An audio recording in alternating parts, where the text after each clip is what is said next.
오늘 말씀은 이사야 45장입니다. 1절부터 8절입니다.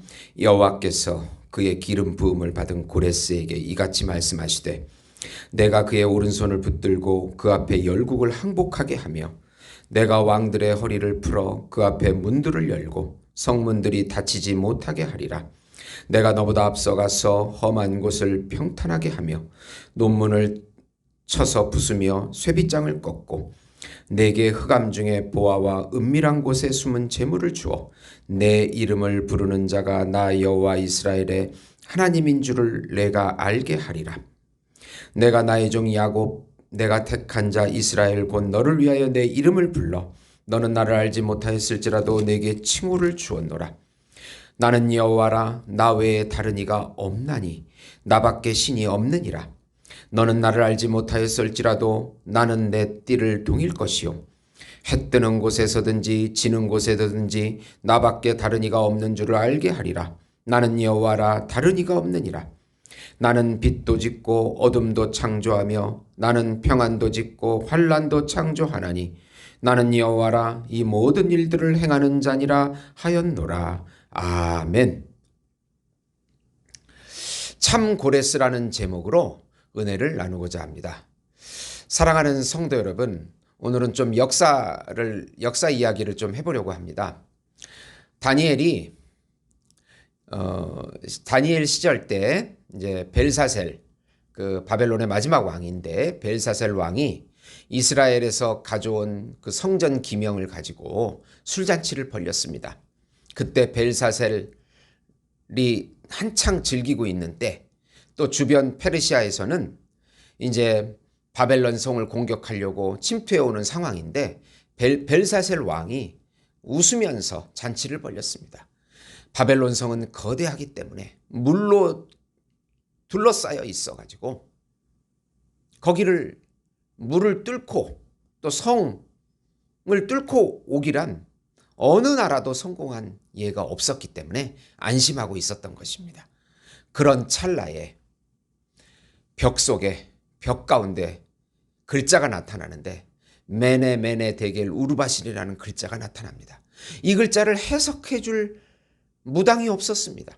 그때 이제 다니엘을 불러서 그 뜻을 묻습니다. 다니엘이 달아보니 미달이라. 너는 미달이라. 그런 뜻입니다. 이제 네 시대는 끝났다. 라고 다니엘이 벨사셀에게 말해 주었습니다. 그때 고레스가 유브라데 강줄기를 흐트러서 그 바벨론 성에 둘러치고 있는 모든 물줄기가 다 갈라지게 됩니다.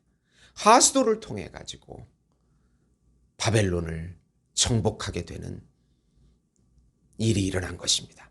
그때 다니엘은 고레스를 보고 네가 성경에 예언된 바로 그 고레스 왕이라는 것을 가르쳐 주게 됩니다.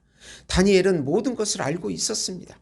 하나님의 기름 부음은 받은 고레스를 통해서 이스라엘 백성들이 해방이 되고 바벨론의 심판이 임할 것이라는 것을 다니엘은 역사 가운데 환상 가운데 다 깨닫고 알고 있었던 것입니다.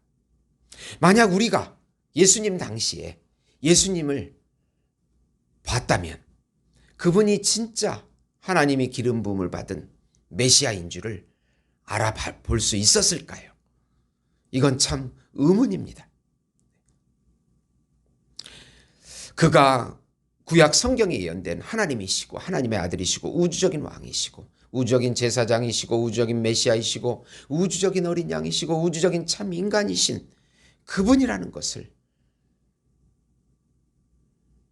알아볼 수 있었다면 큰 은혜일 것입니다. 참 고레스로 오신 예수님을 통하여 구원과 심판을 행하심을 믿으라. 우선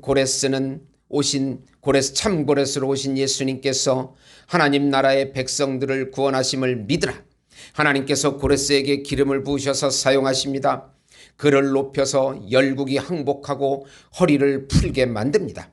고레스 앞길을 열어주시고 숨은 보물을 주신다고 3절에 말씀하십니다.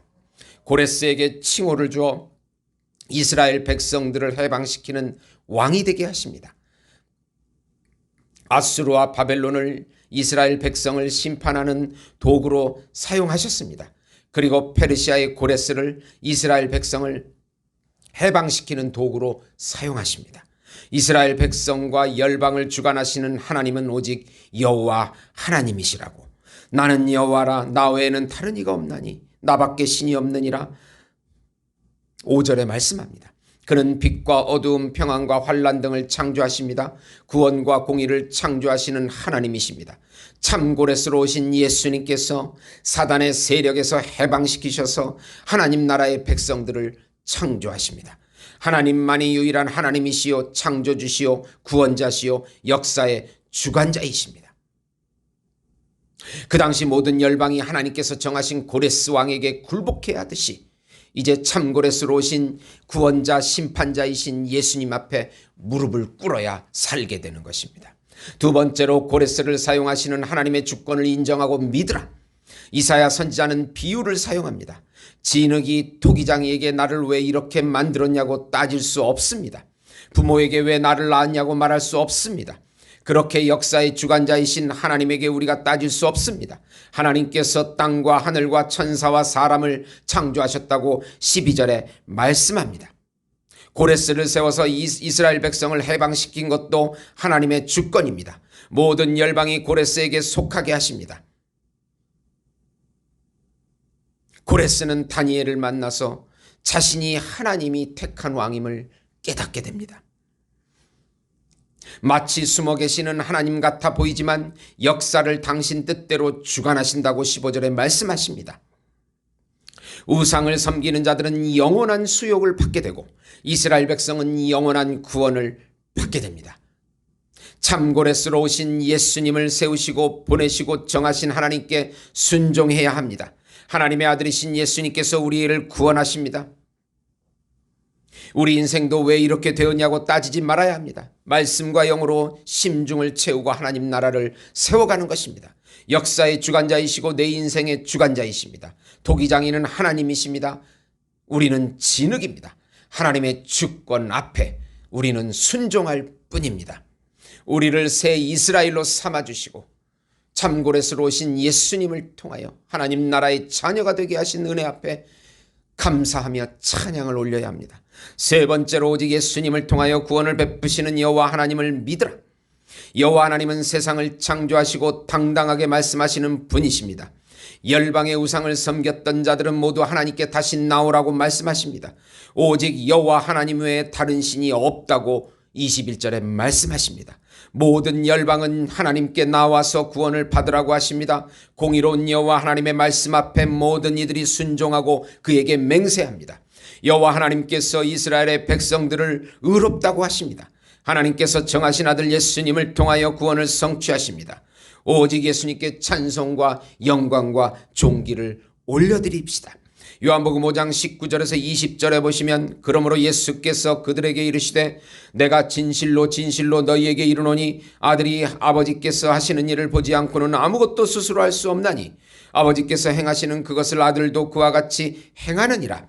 아버지께서 아들을 사랑하사 자기가 행하시는 것을 다 아들에게 보이시고 또 그보다 더 큰 일을 보이사 너희로 놀랍게 여기게 하시리라. 하나님께서 정하신 그분은 하나님의 모든 일을 알고 있는 분이고 명령받은 분이고 같이 계셨던 분이고 그 놀라운 구원의 길을 우리에게 보여주시는 것입니다. 사랑하는 성도 여러분, 기름 부음은 왕 참왕이신 하나님 나라의 구원자 참왕이신 예수님 앞에 무릎을 꿇고 그분의 영의 인도함 받아서 놀라운 하나님 나라의 일을 경험하시는 우리 예수 목장교회 성도 여러분이 되시기를 예수님의 이름으로 축원드립니다. 하나님 아버지, 성부 하나님께서 우리를 불쌍히 여겨주시고 성령 하나님께서 연약한 저희들에게 힘과 지혜를 부어주시며 성자 예수님께서 우리 죄를 사해 주시고 우리와 영원히 동행해 주시옵소서. 예수님의 이름으로 기도드리옵나이다. 아멘.